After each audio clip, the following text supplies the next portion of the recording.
Great, thank you. Anthony, you're first, I think.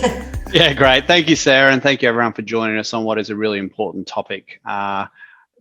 Basically getting more people home in one piece and avoiding serious injury and fatality. So we're going to go through some questions with Amy and Warren, and they're going to take two very different lenses on a really important topic. So Amy very much coming from the psychology angle, and Warren coming from that operational leadership, HR management angle as well. So it provides a unique perspective on a very important topic.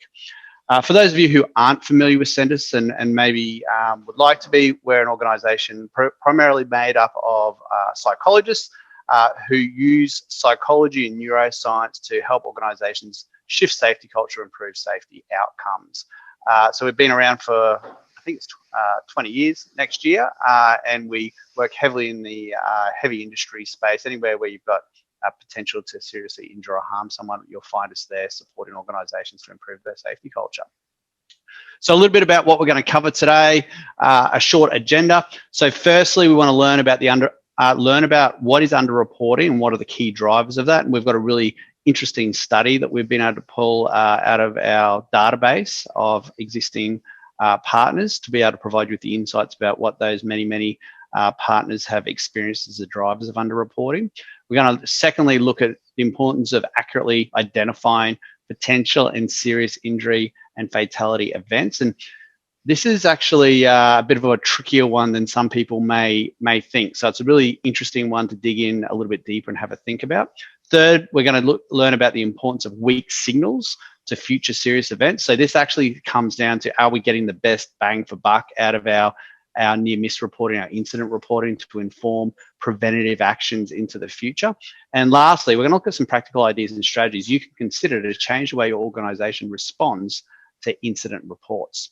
So without further ado, we're going to launch into underreporting in just a moment. But just to set the scene of underreporting, there'll be a fact sheet that we'll send out later. But what we actually found when it came to serious incidents is that about 45% of them fly under the radar. So of all the incidents that occur across your site, 40 that are serious, so by serious we're talking about have the potential for serious injury or fatality, our data is showing us that about 45% of those aren't recognised and identified and discussed in any meaningful way. Terrifying, right? The second real finding that we found is that about 29% of incidents attract unnecessary effort. So what that means is that you'll potentially get lower level incidents. By lower level, we're talking about lower potential outcome incidents, attracting a whole lot of organisational attention, a whole lot of organisational focus. And you've got all these serious ones that are flying under the radar. So it's a big challenge for many organisations to get a grip of and tackle. But before we get there, we want to talk firstly about the importance of getting the right data and as much good data as we can. So we're going to kick off by looking at this idea of underreporting. So Amy, when we talk about underreporting, what is it and why is it so important? Yeah, thanks, Ant, and hello to everyone on the call today or watching the video later on. Underreporting is sort of what you might assume it to be. It's the idea that incidents are not being reported. So this could be hazards, near misses, minor incidents, major incidents that are not going into our reporting system. And so when we assess this through any of our research projects or diagnostic tools, we're interested in asking people about the number of incidents that they personally have experienced over the last 12 months, and then the number of incidents that they have reported, and then we look for the difference there. So a side issue that's related to that is the idea of inaccurate reporting. So underreporting means that incidents are not being reported at all, but we also know there's an associated issue around the accuracy of the reporting that's going on, and a lot of the issues that contribute to underreporting being a problem in organisations also contribute to inaccurate incident reports as well. Great. Cool. And Warren, why is underreporting an important topic for us to be talking about today? Well, a great question, and hello everyone, and thanks for having me on, Anthony. This is a great session to be part of. I think, look, the primary reason why underreporting is important to us is that, as an issue, is that if we're going to learn what we need to learn about why things go wrong, if you don't have the information in front of you, it's going to be very, very hard to draw accurate and real conclusions about what do we need to do to fix those issues in future. That's probably the primary reason, I think, Anthony. Great. Well, a little bit of a poll. We would love to get a bit of a pulse check from our audience throughout these webinars. What we'd love to hear from you is, to what extent are incidents and near misses going underreported from your gut feel, or you might actually have data to support this perspective. But do you think that you're getting all the data? They're not at all, very little, somewhat, to a great extent. So to what extent are incidents and near misses going underreported? Just while we're collecting that data from the audience, Amy, from the research that you've done, what are you finding are the key drivers of underreporting? Why is it that we're not getting all the data that we could be getting? So why is it occurring? Yeah. The main reasons that we often look at and often get told when we're out talking to clients in organizations, firstly, is that people have fixed it themselves. So that's the most common reason that we get. They've noticed a problem and they've addressed it, so they didn't bother reporting it. The other reasons that we see come through are difficulty with the reporting system or the structure. It's time consuming, or it's difficult, or they don't know how to report. It could also be the case that there's a lack of belief or confidence that something's going to happen after they report it. So that might be where you hear people say, I've reported things before, nothing changed, I'm not going to bother. And so there's that apathy that's been building up over time, which is where we're starting to get into that more serious problematic space. And then finally is an avoidance, a sense of fear or blame that might be associated with reporting, and so they're avoiding it on purpose. And that's again at that much more serious end of things. Great, thank you. And we've just had the poll results come back while you've been talking, Amy. So according to the current audience that we've got, underreporting is a serious opportunity area for improvement with the majority of viewers that we've got along today anyway. So you've got 38% of people saying it's an issue to a great extent, 55% saying it's somewhat of an issue, 7% saying very little, and no one here is saying it's not an issue at all. So that's interesting. What I'd be curious to hear from the group, if as we go through over the next couple of slides, is how does the findings from Amy's research reflect your own experience of the drivers of underreporting? Is there anything additional to that that you're seeing pop up as drivers of underreporting in your organisation? If there is, chuck it in the chat, or alternatively, there might be something that particularly resonated with what Amy shared. We'd love to hear from you in the chat also. So we've had a chat about the why underreporting occurs.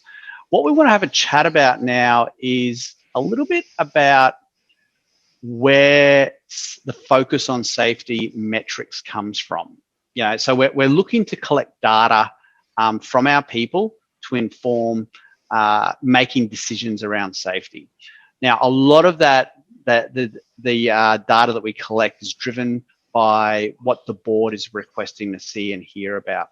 So before we jump in, we explore this a little bit further with Warren, we'd love you to jump on another poll and just give us a little bit of feedback about what sort of incident data gets the most attention from your board.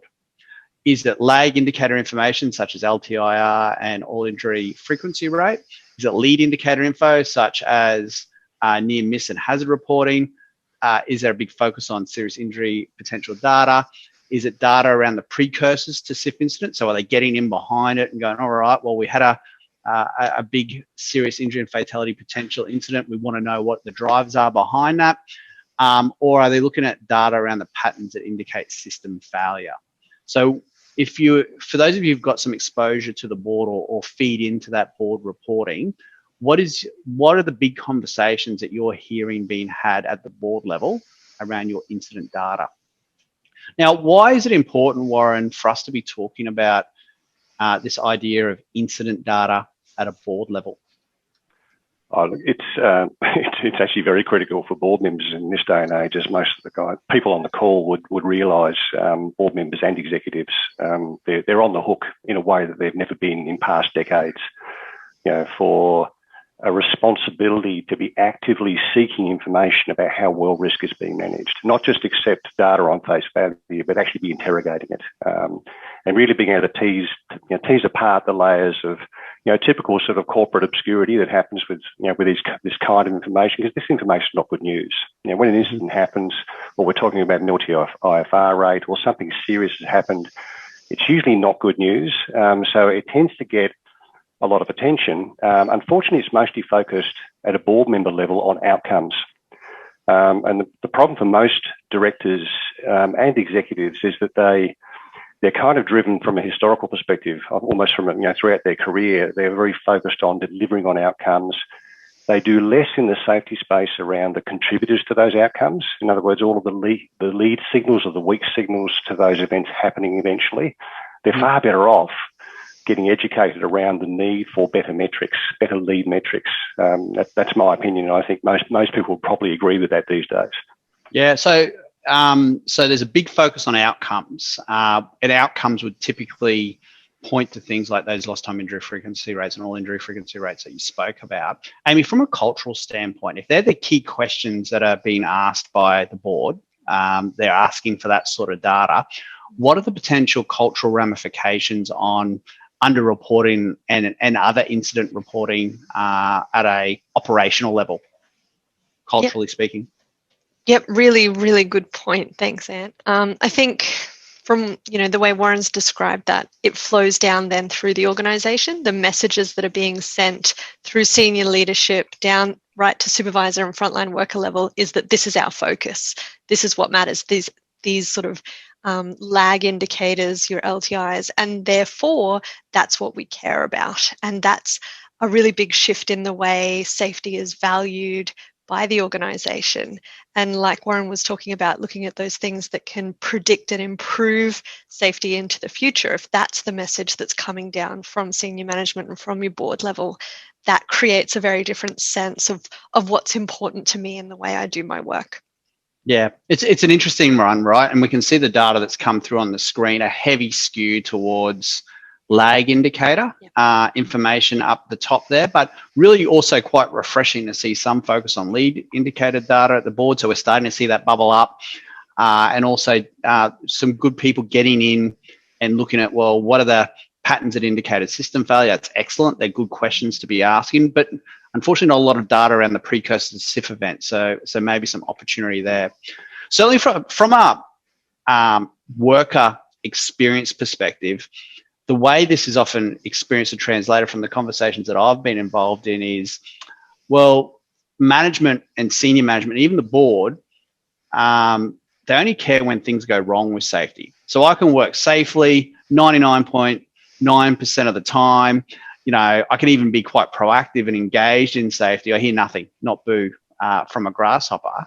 But if something goes wrong, well, there's an incident investigation, I'm called into a meeting. And even if it isn't done, that process isn't completed with a punitive mindset by that organisation, it's still experienced that way, often by that worker, because they're the ones that are in the hot seat and having to get involved in all these conversations. So the ripple effect can obviously be quite significant.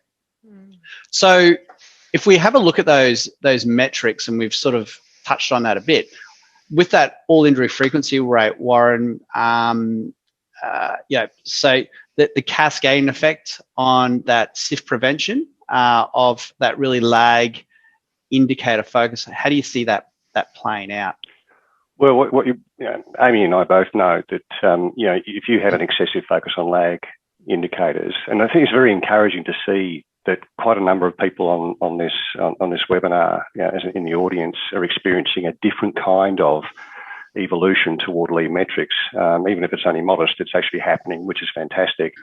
But the problem that we have with lag metrics is it tends to flow down in the form of targets, and it also tends to flow down, into almost a cultural response to. It tends to lead to some hiding of information. And this is where a lot of the stuff that Amy talked about early on, this is a really important facet of underreporting, is what happens when I do report this incident, and we're sitting on the red line, of our LTIFR target objective.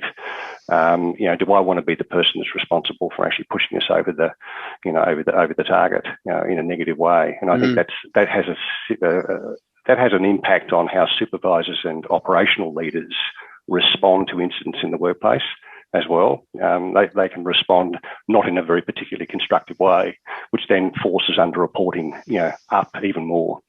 Yeah, look, I think it's a really challenging change of frame for a lot of organisations, Warren. Particularly the target setting point that you're making there.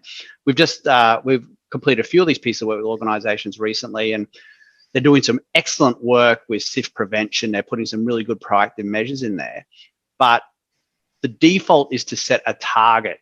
So I want to set a target on, we want to reduce SIF potential incidents by 20% over the next 12 months, for example. And we're sort of saying, well, is that going to drive the right sorts of behaviours? But it is a real rewiring of the way we think about safety and learning from events that really does start right at the board and has a cascading effect.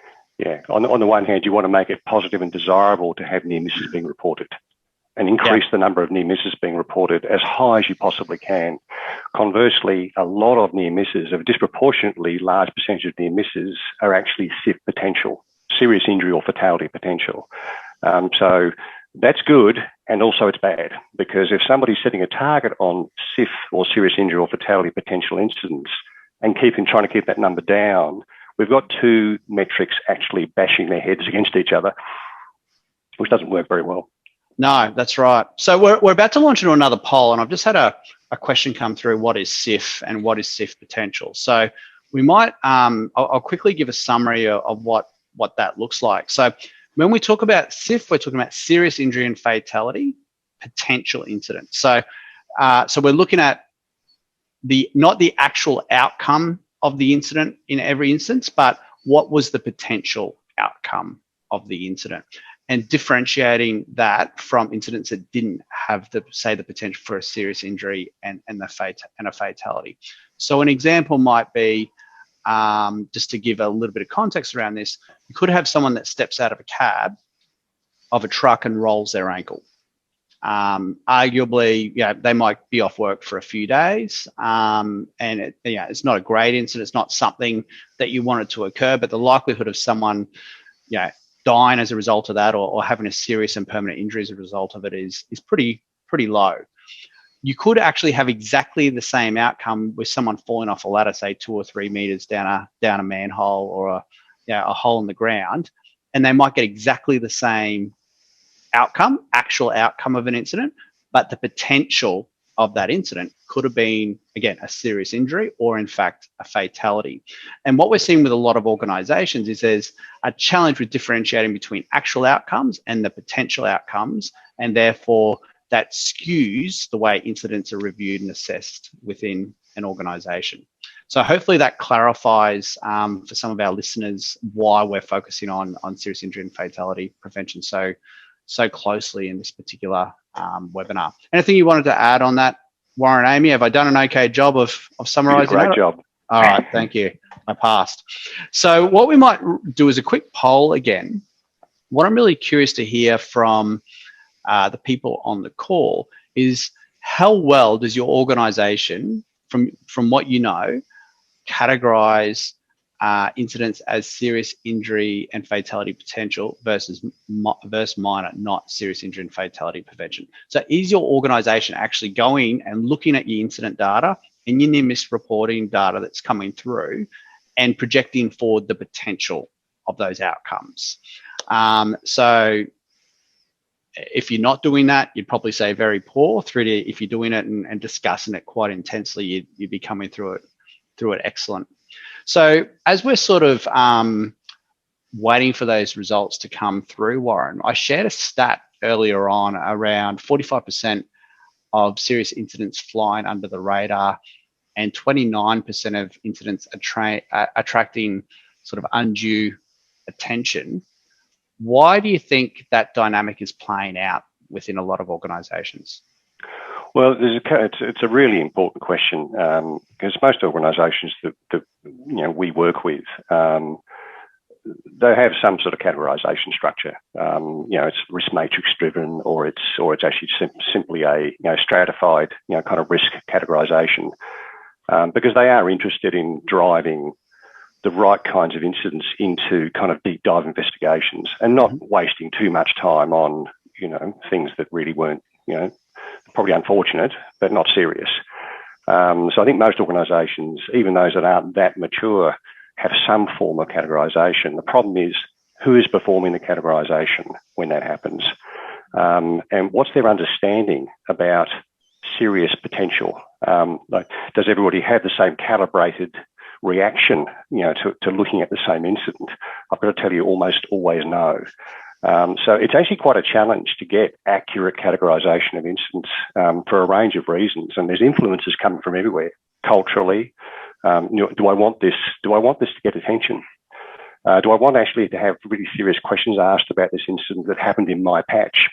And so on and so forth. So there's a range of reasons why it's tricky to get a really consistent, like, learning-based approach to this. It is. So thank you, Warren. We'll bring up those stats in just a moment, because there's a really interesting graph that looks at the percentage of miscategorization that occurs. So we might close out this panel, Sarah, just to see how our audience is going with this particular question. So, okay, bit of a spread across the group. We've got 2%, or one person saying they're doing a great job of it, which is fantastic to see. Got 27% saying above average, 31% saying average, 25% saying below average, and 15% saying very poor. So that is pretty reflective of what we're seeing again across industry, isn't it, Warren and Amy? Yep. Absolutely. Yeah. So thank you, everyone, for giving those results. That's been really useful. So Warren, back to you. So we spoke about those incidents flying under the radar. Can you put a little bit more meat on the bones as to how you, with that right-hand table, as to how you actually see this playing out? Yes, well, one thing I should say right up front, and that might not be a common theme amongst all of our audience members, but we tend to look at near misses. We give near misses as much credence, as an actual recordable incident that involves medical treatment, lost time, et cetera, et cetera. So, and the reason for that is that you're going to, if anybody goes to the trouble of reporting a near miss in your organisation, it probably was something that sort of led to a little bit of heart and mouth. And if you feel that your heart and your mouth when it comes to an event like that, where we go, phew, that was lucky, like nothing bad happened, it probably, or it was very likely to have actually been a candidate for a SIF potential incident. And that's something that not all organisations do. They tend to look at their recordables. And so when we gather up incidents from organisations to analyse, like the result of, or part of the result of the analysis sitting in front of you for one organisation, we gather near misses as much as incidents, and we want to see those as well. In this case, what's interesting here is about 300 incidents in this data set on the right-hand side. And the things in the green bars, they're the things that were fairly accurately classified. Those incidents that were of negligible risk, 131 of them, yep, absolutely spot on, we would agree. There were 5, however, in that top category, which is actually the lowest risk category, that we said, actually, no, there's actually serious SIF potential here in those incidents. There's 5 incidents that have absolutely, completely flown out under the radar because they weren't even considered to be important enough to do an incident investigation. I'd say the 12 and the 16 in the minor and the moderate categories, which are still considered to be relatively manageable risk, were also SIF potential. So we've got 33 incidents there that have actually effectively not achieved anything like the attention they probably should have got. Conversely, amongst those major and catastrophics, interesting, there was actually one catastrophic event that was clearly badly categorised because it really shouldn't have been in that category at all, but 8 of them didn't need to be either in the major category. They really didn't have any potential for serious outcome. And this is quite common. This is not an unusual situation. We've done this work over and over again with a number of fairly mature safety culture organisations, and this is actually fairly normal. It's a fairly standard outcome when it comes to assessing SIF potential yes versus SIF potential no across their incident database.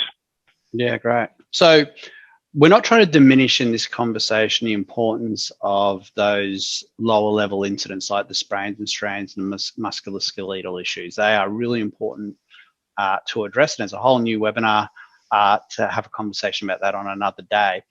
But what we are suggesting through this data is that we are missing an opportunity to make sure the big things are managed well.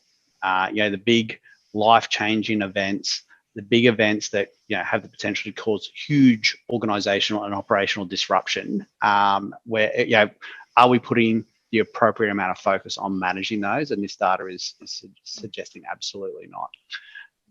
Anthony, can I just take 1 second to respond to an excellent question that Carolyn, or a point that Carolyn just made in our audience. I know obviously we don't want to jump around too much on responding to questions, but I thought it was a really important question. What constitutes a serious injury or fatality potential situation? And people ask, but if I have, how many things have to change for it to be considered serious injury or fatality situation? And we have a fairly tight, rigorous set of rules that allows us to be very consistent in the approach to assessing SIF. One of them is we only need one if one thing needs to change for it to turn into a serious injury or fatality actual situation, then that fits the category of SIF incident. If it's 2 or 3 things, we're starting to draw a very long bow here. You could plough almost all your incidents into that category. So the importance there is in actually having a set of rules which allows us to be consistent in that categorisation process. And thanks, Carolyn, for prompting that. Good pick up, Carolyn, and thanks, Warren, for that clarification. So, Warren, we'd love to hear a bit about how this inverted triangle plays out in regards to understanding SIF potential. Sure. And I've got to congratulate the person who did this graphic. It's actually the best representation of how serious injury and fatality potential emerges over time. What we tend to focus on, of course, are the things down the bottom of this triangle because they're very much in our face. Those serious injuries and fatalities. We certainly pay attention to minor injuries. There's an emerging focus on near misses, obviously. Many organisations are still struggling to try and get a good solid body of near misses being reported, mainly because it's hard for frontline workers to be bothered to do so because nothing bad happened. And of course, hazards, hazard reporting is a bit up and down depending upon organisations, sectors. But the fundamental issue here that we're trying to represent is that it doesn't matter where you look on that from top to bottom. It's that 20% or so, or 1 in 5 of each of those events up and down that model that are likely to have SIF potential residing in them. We know that back in the old days, we thought that if you reduce the bottom of the triangle, in the old days, because it was inverted from this, if we reduced our minor injuries, we would proportionately reduce our serious injuries. And if we proportionately reduced our serious injuries, we would also lessen the likelihood of fatality. The problem with serious injury or fatality potential incidents is they don't function the same way as your slip, trip, fall, muscular, skeletal type incidents. They have a very particular set of precursors that tend to drive them. And it's about 1 in 5 we find. Typically it could be 15%, could be 20, could be 22. It tends to vary industry to industry and organisation to organisation. But you can bet your bottom dollar that you've got at least 1 in 7, 1 in 6, possibly even 1 in 5 incidents that have got that SIF potential sitting within them. The importance of this diagram is showing you that there's certain hazards when they're reported that are really important indicators, they're lead indicators that SIF potential is starting to increase. Even if you haven't had an incident happen in a particular risk category, if there are hazards associated with that, it's really important to pay attention to that data and analyse that data, looking for those weak signals to bad events down the track. Excellent. So, Warren, if I was to put my spin on that and summarise it, what I'm hearing is that every near miss or incident So every bit of data that's categorized along this particular graphic provides a potential for learning. So if we put a SIF lens on this, we can pick out the ones that have the SIF potential and provides an opportunity for learning. Then once we've got those identified, then the opportunity is to aggregate that data and look at the weak signals that are the precursors to those potential events occurring. And that becomes the focus to put preventative actions into place. Have I summarised that? Yeah, absolutely. Because every SIF incident or near miss, there's going to be a breakdown in control. And so for some of the people in the audience who have a very strong sort of critical risk management experience and knowledge, critical controls are the key thing here, that we're trying to understand where are they not being implemented properly in the business, and how is that driving risk? Because people every day will be performing work. Going back to Amy's comment earlier on, people will be performing work every day, not necessarily perfectly within specification, not completely aligned with rules. And that's because we can't set every worker up for 100% success, no matter how much our critical risk management framework and all of our procedural documentation, we make an attempt to make that perfect, but it can't fit every operating situation perfectly. So people have to take they have to express some creativity in terms of how they actually perform work. It's just how much are they doing that? Yeah, and how many of those critical controls really aren't being implemented properly, and that sits in that hazard space, because a critical control that's not really being implemented is really a hazardous situation waiting, to become something worse. Yeah, I guess on this concept of reporting and underreporting and getting this data to be able to do something meaningful with it, Brendan has lobbed in a bit of a virtual Brendan Barnes has launched in a bit of a virtual hand grenade, which is probably worth just tapping in and offering a perspective on anyways. He said, are you saying that having a target of 0 recordable injuries for a year will have a negative effect on safety?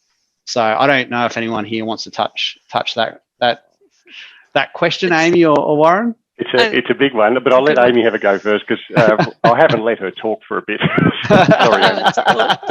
So good. I'll take that one. And then you can jump in and add your spin too, Warren. That'd be really helpful. That's not what we're trying to say at all, Brendan. I think what we're trying to indicate is that when you've got that target of 0 incidents or recordable injuries as a KPI, as something that you're trying to achieve, and if you don't achieve it, there are problems, that's when people start to try and hide things. Having a 0 injuries or 0 incidents as a goal, as something that you'd like to work towards, and identify all those hazards and near misses and weak signals as being your important pathway to preventing future incidents, and that being your goal, that helps send a very different message to, bloody hell, you've wrecked our numbers for the year. That's where you start to have problems. So I think that's what we're trying to get at. So Warren, it's a difference between a goal, a KPI and a vision, maybe. Yes, exactly. And I think that's where zero harm has gone awry in a lot of different organizations, is what was it originally put out as a supposedly an inspiring vision turned into a KPI, and then there were commercial metrics and different things tied to that, which really drove some not great behaviours around safety. Warren, any additions to I think both of you have just articulated that beautifully. I would just say that what it envisages, of course, is a 100% reliable operation. In other words, complete predictability and complete reliability. Human beings aren't like that, nor our operations in a socio-technical context, a very complex one that we have in workplaces in this day and age. It isn't sensible to be imagining that we can actually be 100% reliable. We can work toward that goal, exactly as you just said, and the working toward it as a vision in improving reliability, reducing waste, reducing rework. All of those good, indicators that are important, towards sort of maximising production and also maximising safety for our people. They're all really useful, but we have to acknowledge the fact that, this notion of zero not that useful. And in fact, many papers have been written on it by people who are much smarter than me, certainly, about the folly of zero as an objective of any kind. Yeah. Well, it actually feeds nicely into the next question we've got, and that is, and we'll chuck it to you, Amy, first, if that's okay. What are the features of an organisation with a strong reporting culture? So we've just spoken about the importance of getting that data. What do you see in organisations that do it well? Yeah, we tend to see that they've got that slightly more mature safety culture in general, which means that they've got strong safety leadership supporting that culture. And that also then reflects in the way people feel at work. So they've got a higher degree of trust in their leaders and in their organisation, which then deals with, relates to an increase in psychological safety, which connects really nicely to quite a number of the comments that have come through in the chat around that avoidance, that loss of job sort of fear that might be associated with reporting. So that's indicating that people are not feeling psychologically safe in their workplace. So that's another really important factor at improving that reporting that's going on in an organisation. And the last factor that you often see is that strong emphasis on learning. So the focus on getting the most out of those incident reports, that focus on feeding back the information, on achieving that change. Excellent. And Warren, anything to add from your perspective? Look, that was captured really well, Amy. I think I'd only add that I think leaders are really important element to this in terms of their behaviour and attitude, toward apparent failure. Because in fact, when things don't go right, we can have a view about it as being a failure, or we can have a view about it as being a learning opportunity, and just be a little more mature in our response to it. Now, leadership mindset and how they communicate around this, and of course that's driven somewhat by what happens above them. And the kinds of metrics that the board and the executive are hanging their hat on, and the targets they're set on. That's why it's so critical that the very top are highly educated about the impact of what they ask for and what they place focus and attention on. Because as it flows down, that whole idea of learning organisation, it can get really badly punctured very, very quickly by a well-meaning but poorly designed kind of set of metrics or target focus, etc. Yeah. So what I'm hearing is it's important to collect data and approach it from a basis of curiosity and seeking to understand, and then sharing learnings across the organisation. So getting the right sort of information, and is really important. So what does the right information typically look like in a really quick summary, Warren? What are you looking for? Well, on this dashboard, this is just a sample dashboard. It's actually a real anonymised client's organisation's data, but you can see there's you probably can't see, but that whole issue about categorisation of incidents and how much integrity that has is a really important thing for people to be understanding and tracking and monitoring. Whether or not controls are being implemented in the field effectively and exactly as they should be, and if they're not, were they even enabled properly in the first place? Are the harnesses we give people to work at height actually suitable for to be operating with? Are the anchor points there, or do they have to actually take shortcuts to get the job done? We're also interested in within each risk category and tracking whether or not the incidents in particular risk categories are increasing or going backwards. And obviously we want them to be going backwards, but if they're going up, we want to find out where are the control breakdowns that are actually causing that.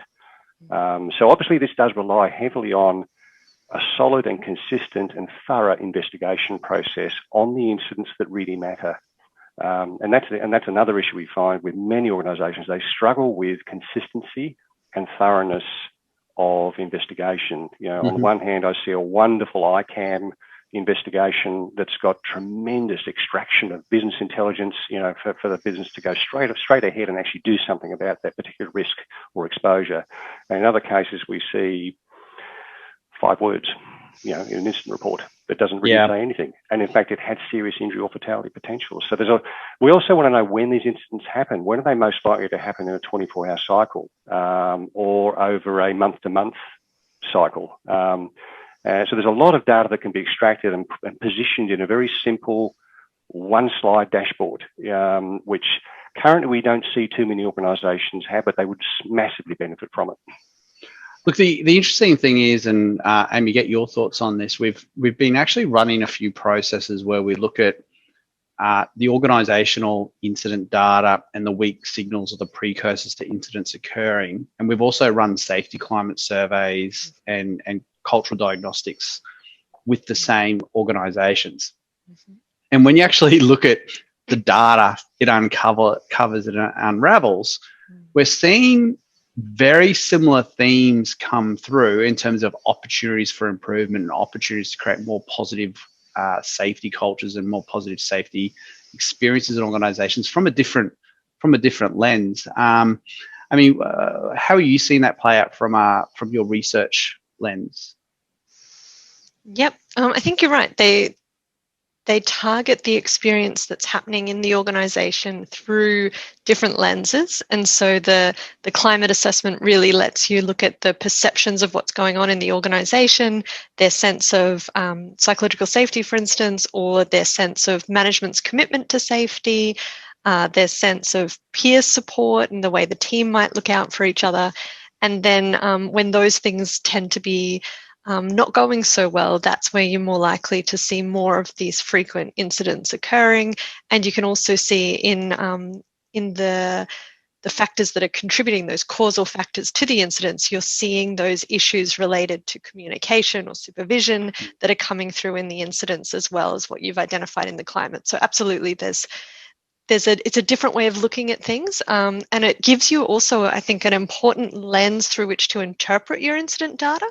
So if you know that you've got a high degree of underreporting, then the incident data is useful, but you also know there's stuff that you're missing. So there's things that you need to also be on the lookout for as well, versus if you've got a very low level of underreporting, you might be able to put a bit more trust into the incident reporting and the themes that are coming through there. So you want to be balancing those two and working on improving underreporting while also improving the outcomes of your incident investigations. Yeah, I agree. The other experience that I've had with looking at the two bits of data in parallel is, it's one thing to say that supervision is a challenge, and it's come out in the safety climate or safety culture data that we've gathered.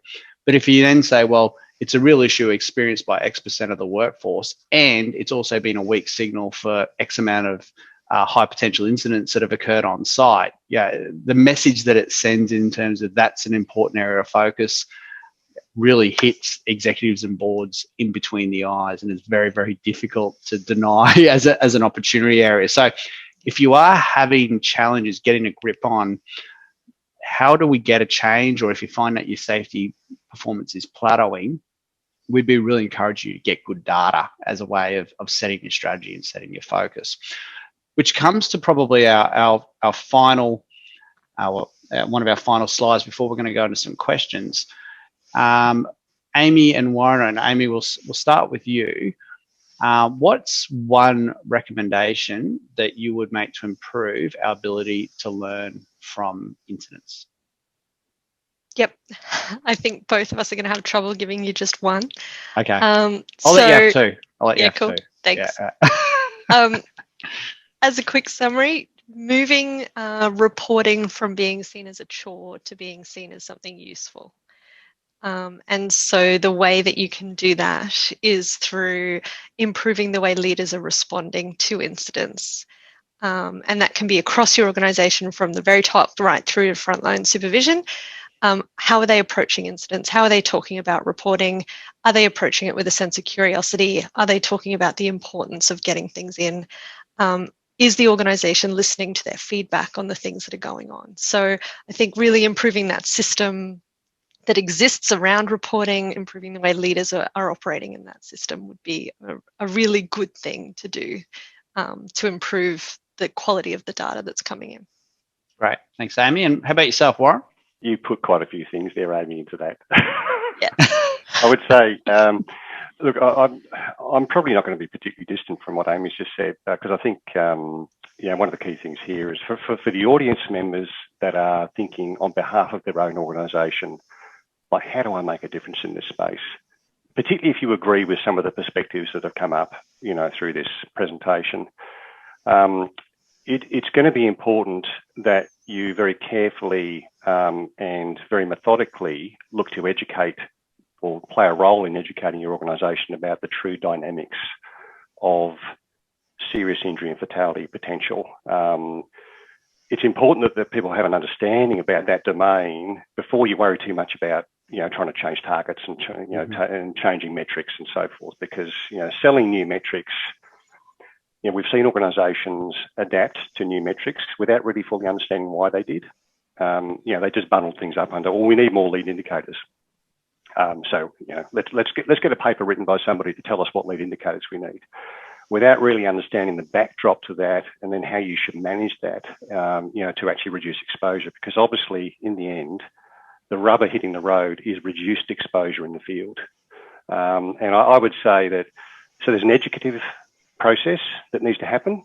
Then there's the process of actually starting to adapt whatever you've got currently, because no doubt in the field, there are people out there, supervisors, managers, you may even have a control verification process in place that gathers data on how aligned work is to how it's meant to be done. That's all fabulous information. If it's not being used, it's criminal. It's like, this is a tremendous opportunity, usually in hidden information in your business, to actually start driving better quality learning, from not even incidents, but just how work is being performed. I'd say that your frontline and your operational leaders in particular, it's really important that they have a better understanding about how to engage the guys at the front, at the coalface, around the need for high quality, non-punitive information about when things aren't necessarily reliably working. Because unless you get that information, you don't know what the lead indicators are to the next event. And I think that's really important. Excellent. Better quality incident investigation is definitely one as well, but that will be three, Ant, and I'm probably stretching a friendship. Well, I think you might have slipped that one in anyway, Warren. But thank you both. That's excellent. Look, so just to play back some of the high-level things that I've heard through the session. So where are some of the big opportunities we'd be encouraging organisations to think? One, understand why and how underreporting is occurring within your organisation. Understanding those drivers of why you may or may not getting specific types of data is really crucial if you actually want to do it. If you actually want to improve that level of reporting within the business, and just saying it's because they don't want to, I'd suggest is a cop out. So I think understanding those drivers is crucial. The next one is thinking about, well, what are we rewarding and recognise when it comes to safety? And a lot of this will come down to how do we respond to reports of safety incidents and near misses, and what's a proportionate amount of focus we give to each of those, even with what do we report. So I'd challenge the importance of boards where it says, we've got an LTI rate of X. Are people going to go, oh, well, we're LTI rate of X, I better not get hurt today so it doesn't get to Y, So I think spending more time in understanding and valuing hazard reporting or near miss reporting and unpacking those incidents and looking at learning becomes a more respectful way of doing things. There are some really interesting reward and recognition schemes around. One of our partners has got quite a radical approach to rewarding and recognizing near misses with a huge commercial investment in that. I think it's just worthwhile, and they're getting some excellent results, but there's a dark side to every reward and recognition system, and you just need to be aware of how those things may play out. Again, and I think Carolyn mentioned this, a lot of this feeds into adopting an attitude of continuous improvement and learning. If that's a fundamental place we're coming from, that's a great place to start. And then finally, exploring a history of incidents through explorative investigation. So, we spend so much time and effort collecting incident and safety data just to then focus on a number in a lot of cases. Spend some time, we'd challenge you, or get some support to spend some time to get under the hood and actually look at, well, what's the story that our incident data is telling us, and what do we do with that information to make the workplace safer? So we are going to open up now to questions. If anyone has any questions, feel free to either chuck them in the chat, or maybe actually just to gather them a bit more cleanly, if you can click in the Q&A section of the slides up the top and put those questions in, we'll respond to those. Just while you're doing that, we've got a couple of opportunities for you to engage with Sentis further. The first one is, if you're interested in unpacking your safety culture data further, or having a chat to Amy or one of the team about what it means to understand the drivers of your current safety culture, click yes, and one of our team will get in touch with you. Or alternatively, click no, of course. Just keep an eye out for any questions that may come through. I've also just put a little survey in the chat. Feel free to fill that out if you like. We just like to find out what people want to hear about. Excellent. Thank you, Sarah. That's excellent. We might close that poll out if that's okay. And then the next poll is an opportunity we'd like to offer our members to join our Safety Leadership Masterclass. So this is an online interactive 12-week course for safety culture change agents that we're opening up to people across industry. So through this course, you'll get access to a number of high-level speakers, and I'll be in there as well from time to time, taking you through the psychology of being a safety culture change agent within your organization. It's a great opportunity not only to learn from those SMEs, but because it's a community-based format, there'll be people from dozens or hundreds of different organizations contributing their learnings and giving their input. So good opportunity to learn from what other businesses are doing as well, and to create some really good networks in the process. So if you're interested in hearing more about that, click yes in the box. Okay, so we've had one question come through. How would you suggest reporting on other lead indicators? So how would you suggest reporting on other lead indicators? I'm quite sure. So I'm thinking maybe what are some of the lead indicators would we suggest organizations focus on, as opposed to focusing primarily on lag indicators like all injury or total recordables? So Warren, what would you be like, let's imagine organizations just starting off in this space. What would you be encouraging them to think about focusing on? Organisations that do have some sort of confirmation process of how work is being performed in the field, and they actually get the data on it. We were seeing whether control, like those critical controls, the things that we actually know, the 6 or 7 things that we know in a given task that's got high risk, where they're not being implemented properly, it's recording that data. That data is probably the best predictive lead indicator of eventually a problem happening down the track. And the linkage isn't necessarily one-to-one, and sometimes it takes time for an aggregation of control breakdowns to cause an incident, but inevitably it will happen. And that food chain of control breakdown, hazard, which obviously that creates, and then near miss. Near miss will be your next thing that occurs, and eventually, you have lots of near misses potentially, and then eventually somebody will get hurt. So that's probably the best lead indicator. But even near misses properly categorised and explored almost as if they're incidents, if they've got SIF potential. Nothing bad happened really, but it could have. That is probably your next best lead indicator if you have a great near miss reporting culture. In fact, that's a reason to have a strong focus on building your near miss reporting culture.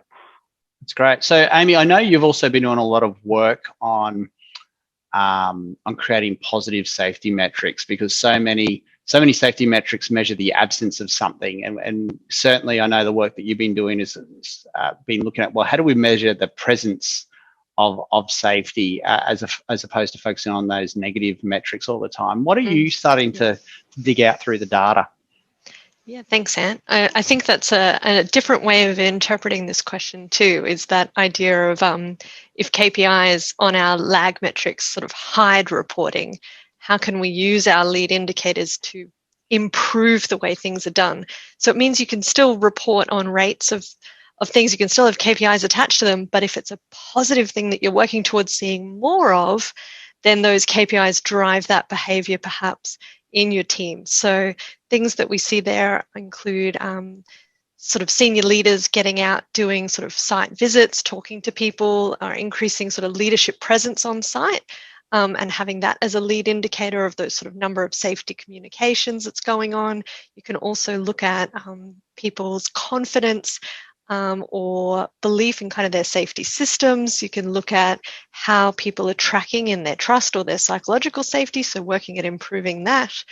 You can look at different sort of training outcomes, training attendance, training sort of assessments, and encouraging people to embed that training.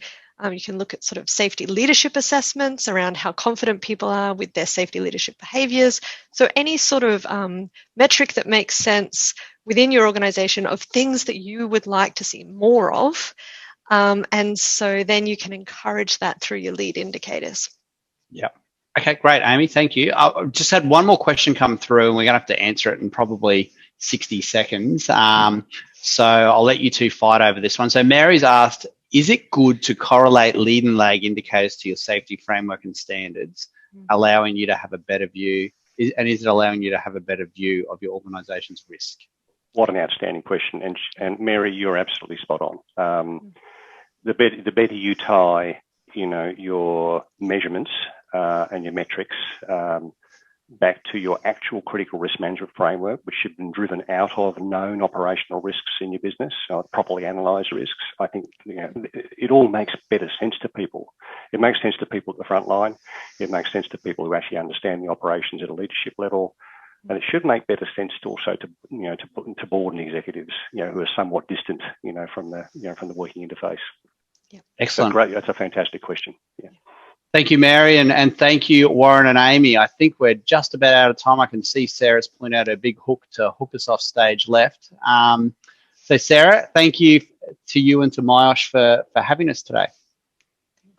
Thank you for joining us, Anthony, Warren, and Amy. I did put a link to that survey on that Academy website. At the bottom of the homepage, you'll see a Sentis logo. One of the experts, if you click on that, you can go to a webpage that has all the webinars that they've done. So it's fantastic content.